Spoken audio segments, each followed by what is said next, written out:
Radio UDEM 90.5 y los hermanos franciscanos presentan Muéstranos tu rostro, conducido por Fray Daniel González Arechiga, OFM.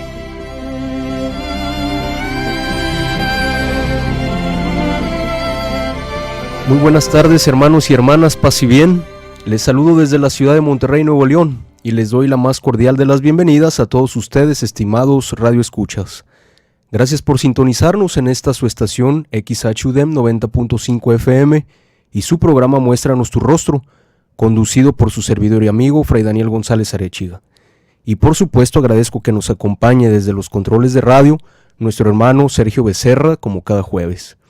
Estamos completamente en vivo hoy 17 de septiembre de 2015 y pues no puedo dejar de mencionar, aunque sea rápidamente, que hoy celebramos la fiesta de la impresión de las llagas de nuestro Padre San Francisco.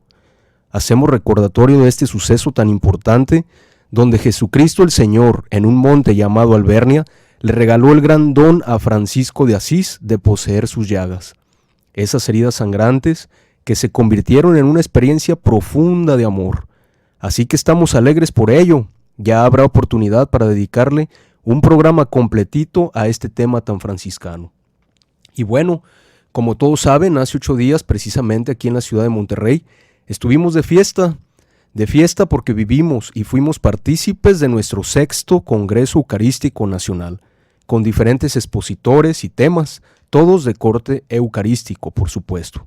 Y pues no podía faltar aquí en el programa un tema eucarístico, para unir nuestra alegría con todos ustedes radioescuchas y con todos aquellos que no tuvieron la posibilidad de acudir a este Congreso Nacional.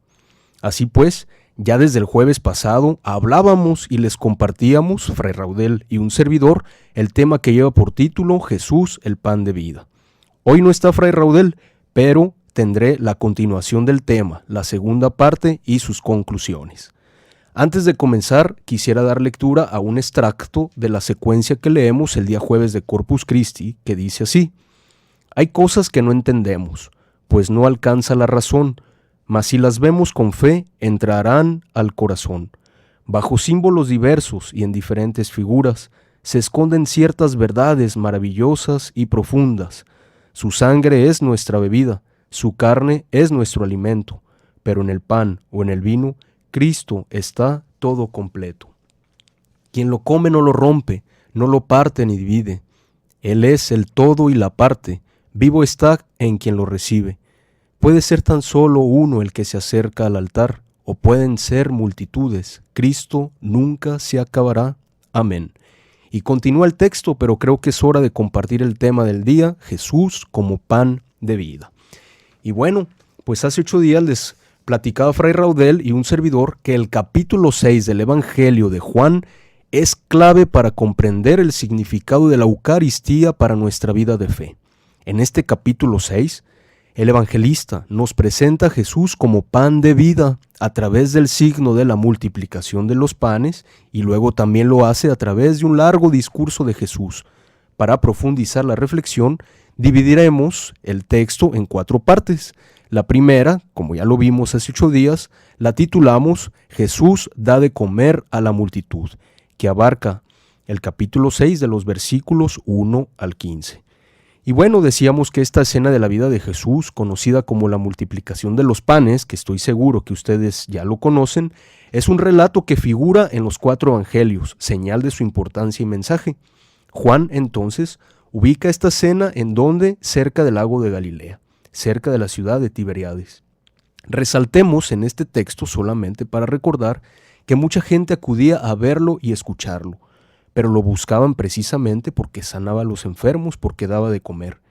Pero, digamos, en este caso, que la actitud de Jesús, ¿cuál es? Jesús contempla el gentío y se compadece de ellos. Esto es sumamente importante. Manifiesta a sus discípulos la preocupación por las necesidades de la gente. Jesús se preocupa por el hambre del pueblo, por lo que podrían o no comer. Practica y vive lo que luego nos enseña. Así es Jesús. A Dios le preocupa la vida concreta de las personas. Le preocupamos cada uno de nosotros.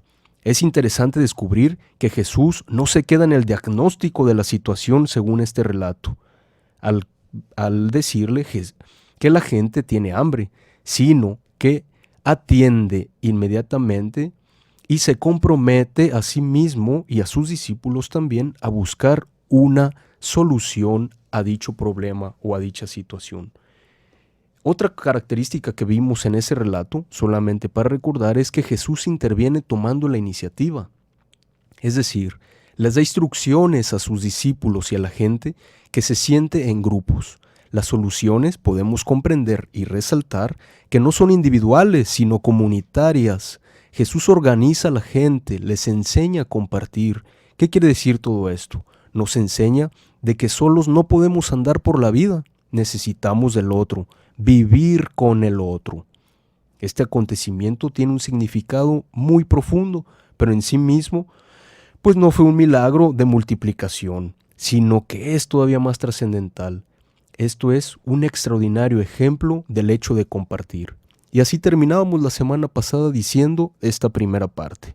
Pues bien, ahora entramos de lleno a la segunda parte, que es Jesús, pan para la vida, que es el mismo capítulo 6, versículos 28-51.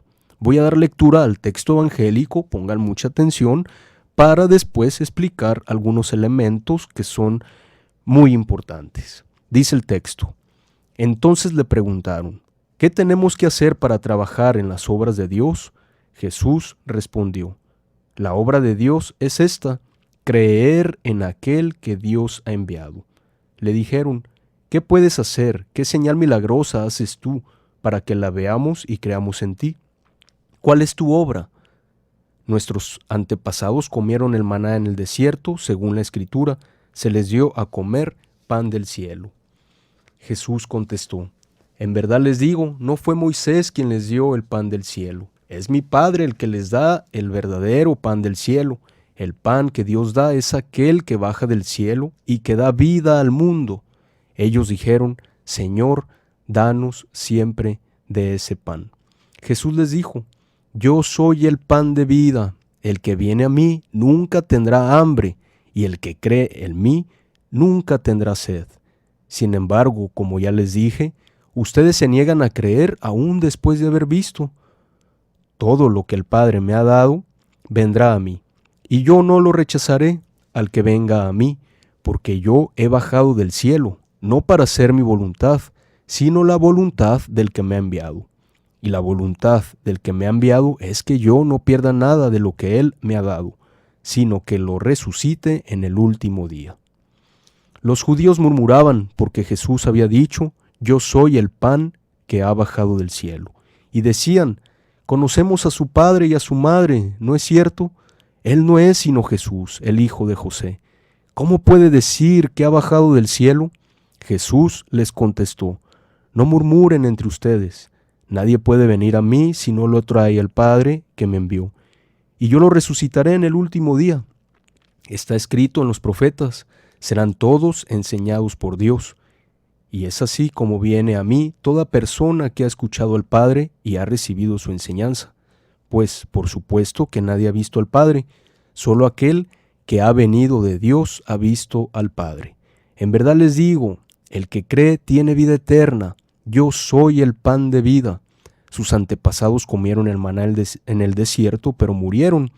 Aquí tienen el pan que baja del cielo para que lo coman y ya no mueran. Yo soy el pan vivo que ha bajado del cielo. El que coma de este pan vivirá para siempre. El pan que yo les daré es mi carne y lo daré para la vida del mundo. Bueno, aquí termina esta parte del texto. Y bueno, el texto forma parte de uno de los discursos más importantes de Jesús que encontramos en el Evangelio de Juan. Incluso es un poquito larguito, y repetitivo, pero el Señor quería resaltar precisamente eso. Él es el pan que ha bajado del cielo. El discurso abarca del versículo 28 al 71. Y Jesús lo pronuncia después del signo de la multiplicación de los panes que ya hemos comentado. La gente, después de la multiplicación, busca a Jesús y lo encuentra ya en Cafarnaún. Allí Jesús le señala que lo buscan no tanto por los signos que realiza, sino porque les ha dado de comer. Esto es sumamente interesante, estimados radioescuchas. Veamos que, tras una primera explicación, en la cual Jesús se presenta como el pan de vida e insta a sus oyentes a creer en Él para tener vida, los judíos murmuran contra Él, es decir, le critican haber dicho que era el pan bajado del cielo. Pues ellos, ¿qué pasa? Conocían bien su origen, a su padre, a su madre, sabían de dónde venía. El saber de los judíos, queridos radioescuchas, se agota en un nivel meramente humano que no puede trascender. Jesús les enseña que el que da el verdadero entendimiento, el que abre nuestra mente para poder comprender con ojos de fe nuestros acontecimientos, es el Padre. Es el Padre quien concede el don de creer en el Hijo, su enviado. Es el Padre el que atrae a los que creen en Jesús. Esa es su obra. Jesús termina diciendo, el que cree tiene vida eterna. Estimados radioescuchas, creer en Jesús es tener ya la vida eterna, que ya empieza en este mundo. Notar que el verbo está en presente, es decir, el que cree ahora, aquí, tiene vida eterna. Esta vida presenta dos características, es decir, ya está presente y actuante en el que cree en Jesús, pero también es promesa que vendrá. ¿Cuándo? En la resurrección. Es decir, la relación entre creer y tener la vida eterna la encontramos en varios versículos. Y Jesús relaciona precisamente el creer y alimentarse de su pan, que es la carne, con la vida eterna. Es sumamente interesante. Une entonces el creer con el comer su pan. ¿Qué enseñanza podemos recoger de todo esto? Jesús renueva las enseñanzas del Antiguo Testamento y nos abre una nueva y más profunda manera de alimentar nuestra vida. ¿Cuál va a ser esta nueva forma de alimentar nuestra vida? Tan sencillo, su palabra y su cuerpo.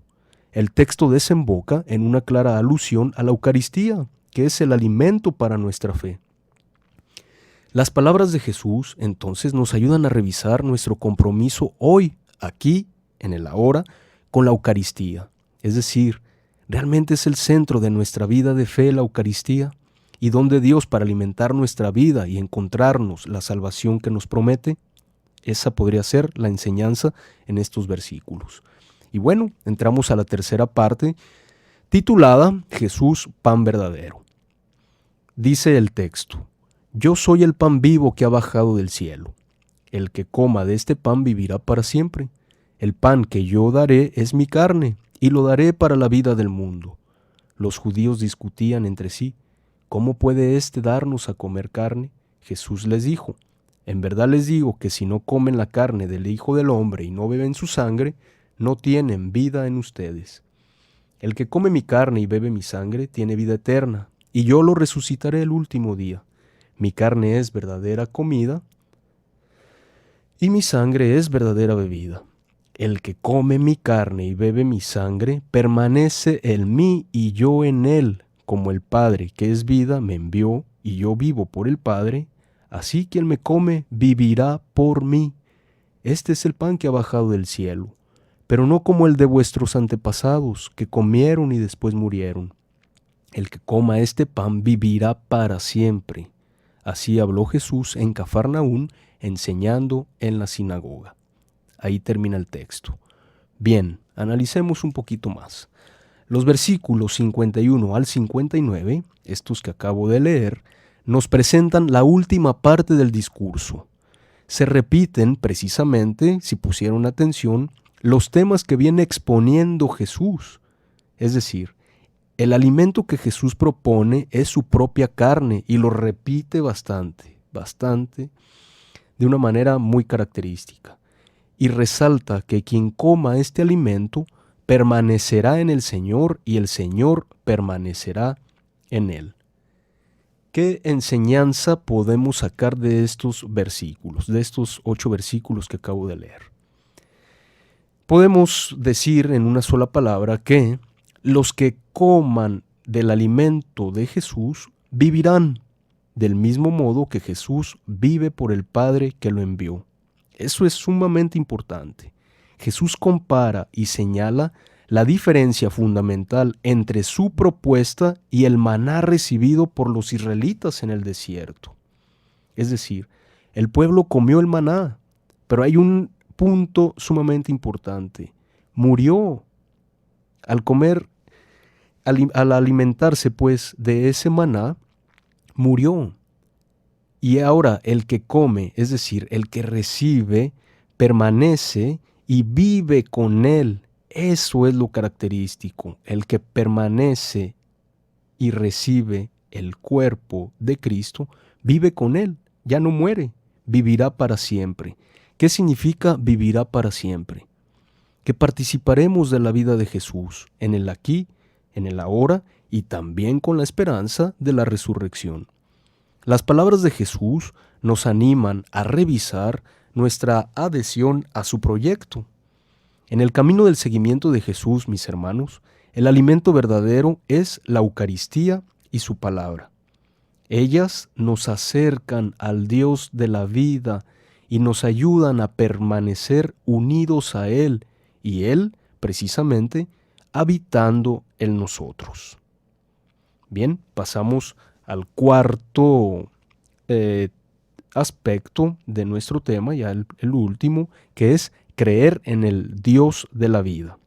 Abarca de los versículos 60 al 69 del mismo capítulo número 6. Voy a dar lectura y después platicamos respecto a esto. Dice el texto: al escucharlo, cierto número de discípulos de Jesús dijeron: «Este lenguaje es muy duro, ¿quién querrá escucharlo?». Jesús se dio cuenta de que sus discípulos criticaban su discurso y les dijo: «¿Les desconcierta lo que he dicho? ¿Qué será entonces cuando vean al Hijo del Hombre subir al lugar donde estaba antes? El Espíritu es el que da la vida, la carne no sirve para nada. Las palabras que les he dicho son espíritu y también son vida.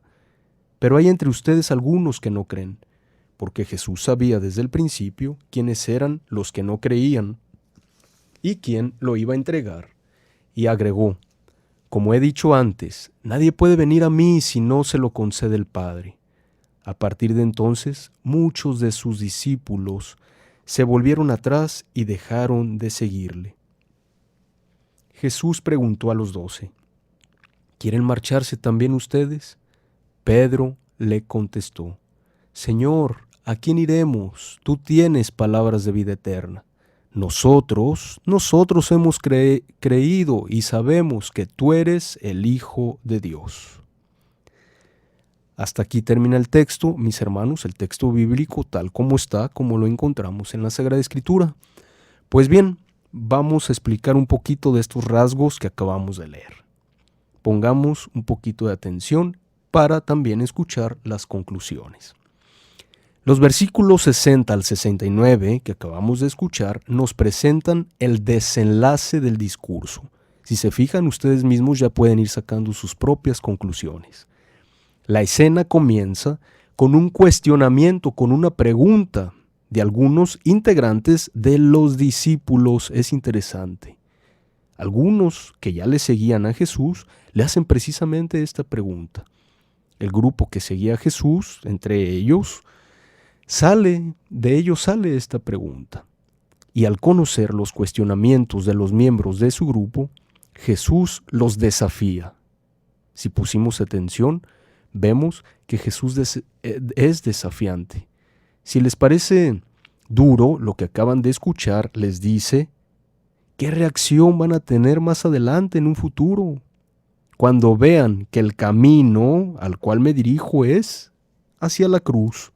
Ese es el itinerario de Jesús. Ese era el itinerario de Jesús. Y pues ya sabemos, la respuesta ya la conocemos. Muchos se dieron la media vuelta y se fueron. ¿Por qué? Porque faltó fe, valentía para seguirle, entusiasmo para creer en lo que Jesús estaba proponiendo en ese momento. Mis hermanos, mis hermanas, ante la opción de creer y continuar o mantenerse cada uno en sus propias ideas, muchos discípulos dejan a Jesús. Muchos de nosotros podemos mantenernos en nuestras propias ideas, aunque sean erróneas, pero mantenerlas, agarrarlas como propias y ya no soltarlas, sujetarlas. El texto dice precisamente que muchos se volvieron hacia atrás, es decir, se dieron la media vuelta y se fueron. Si recordamos que la palabra conversión significa giro conmocionado en el camino, es decir, darse la vuelta, ir de una dirección, de repente giramos hacia otra dirección, eso es conversión. Entonces, la actitud de los discípulos que se alejan de Jesús se nos presenta como lo contrario precisamente a esa conversión. Precisamente nos convertimos al Señor cuando dejamos atrás nuestras propias ideas, nuestra manera de interpretar las cosas de la fe, cuando dejamos de interpretar los acontecimientos de nuestra vida, de nuestra niñez, de nuestro presente y de nuestro pasado, con nuestros propios ojos, con nuestros propios criterios. En definitiva, cuando dejamos de lado nuestra imagen de Dios para acoger al Dios de la vida, que siempre nos sorprende y descubre la novedad radical de su mensaje, en ese momento llega a nosotros la conversión. Si nos fijamos, Jesús interroga a los que se quedan, es decir, los 12 aparecen como modelo de seguimiento. Esos 12 que estaban ahí con Jesús y muchos más, pero se resaltan los 12, son el modelo de seguimiento. Un modelo para ti y para mí. ¿Por qué? Veamos. La respuesta de Pedro nos acerca a la actitud que debe caracterizar al discípulo. ¿Cuál fue la respuesta? Señor, creemos que eres el Hijo de Dios. ¿Qué significa todo esto? Resaltamos valores de confianza y entrega, pero sobre todo una fe sencilla que no busca explicar a Dios, sino más bien seguir su camino. Solamente eso, seguir su camino. ¿Con qué fe tan profunda y sencilla le dice Pedro, Señor, ¿a quién iremos? Mis hermanos, mis hermanas, ante el misterio de Dios, no hay que buscar explicaciones científicas o razonables, porque jamás las vamos a encontrar de este modo. Ante el misterio, pues, de la Eucaristía, no hay otra cosa más que contemplar este misterio y, sobre todo, unirnos a él, dejar que el misterio nos envuelva, dejar que el mismo misterio, incluso, nos abrace y nos explique lo que nos tenga que explicar. Esto solo se hace a través de la contemplación, una contemplación que quizá es difícil ahora en el 2015. ¿Por qué? Porque andamos a la carrera, ajetreados en nuestras actividades. Pero, mis hermanos, para poder creer en este misterio y adentrarnos en el misterio de la Eucaristía, es sumamente importante adentrarnos a esto por medio de la contemplación. Y esta contemplación precisamente se hace con el corazón y con una actitud de rodillas, es decir, con sencillez y humildad. Mis hermanos, si nunca he estado ante el Señor Eucaristía con el corazón y de rodillas, me será imposible dejarme conmover por el misterio de la Eucaristía. Si nunca le he entregado al Señor, si nunca le has entregado al Señor tus problemas, si nunca le has platicado tus inquietudes, tus pecados incluso, tus enfermedades, lo que no puedes cambiar, lo que no te deja en paz, jamás tendrás una experiencia de Él. Es necesario, creo yo, contemplar el misterio y saber entender, pero con los ojos de la fe. El discurso del pan de vida, pues, nos lleva a meditar nuestra adhesión y compromiso con la Eucaristía. En cada comunión, mis hermanos, en cada misa a la cual vamos, Él nos mira con mucha ternura, nos abraza, nos une, se une a nosotros y todavía nos pregunta, ¿te marcharás tú también? ¿Crees que puedo darte vida? ¿Quieres compartir tu vida conmigo? Bueno, mis hermanos, pues hasta aquí el tema del día de hoy, que hemos concluido ya el tema eucarístico. Te agradezco, estimado radioescucha, de corazón por sintonizarnos, no dejes de hacerlo, pues recuerda, tú eres nuestro invitado de honor. Saludos a Fray Tesoro, a la señora Maricruz, OFS, a los seguidores de este programa que pertenecen a la OFS, a la señora Linda, a Marisol, a la señora Margarita y Daniela, al profe Raúl Pérez, a su esposa Neida, a Juan de Dios, a Nora, a Mauro y a Brian, a todos nuestros amigos de la comunidad del refugio que son fieles también a este programa. Así terminamos nuestro quinto programa, mis hermanos. Gracias por escucharme. Síganme por Facebook con el mismo nombre del programa. No se les olvide, muéstranos tu rostro. También los invito para que sigan nuestro programa televisivo Una Mirada Franciscana todos los viernes en punto de las 9:30 de la noche por María Visión. Yo soy Fray Daniel González Arechiga y te espero el próximo jueves en punto de las 3 de la tarde aquí en tu programa Muéstranos tu Rostro por XHUDEM 90.5 FM. Gracias por tu sintonía, no te olvides de sonreír a la vida. Hasta la próxima, paz y bien. Y los hermanos franciscanos presentaron Muéstranos tu Rostro, conducido por Fray Daniel González Arechiga, OFM.